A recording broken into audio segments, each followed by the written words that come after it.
头起先来关心的就是风台要过来啊，这粒中度风台用流呢，照这路线甲看是会直接更过咱的台湾。这气象署伫今仔日早起5点半的时阵已经发布海上风台警报，上紧今仔日下晡就会来发布陆上风台警报，特别提醒到华东地区也有嘉义以南，这明仔载拢有可能会落大水雨。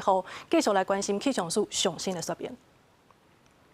气象署持续针对今年第11号台风杨柳发布海上台风警报。这报的警戒区新增了台湾海峡南部，包括了台湾东半部海面、巴士海峡航行及作业船只，要特别注意这个台风的动态。另外，由于这个台风持续的往台湾接近，若路径上面没有太大的改变，我们预计会在下午发布陆上台风警报。台风已经来到了台东东南东方大概660公里左右的海面上，目前还是一个中度台风。未来它会持续往西北西的方向前进，暴风圈会在明天逐渐的进入到台湾东南部跟南部的近海，并且在明天的白天开始逐渐影响到台湾的陆地。那可以看到，目前台风是在台湾的东南东方。那随着时间明天逐渐靠近了之后，台风的中心大概会在中午的前后接近到台湾东南部的陆地登陆，随后在傍晚到入夜的时候进入到台湾海峡。因此，明天白天会是台风影响台湾最明显的时候。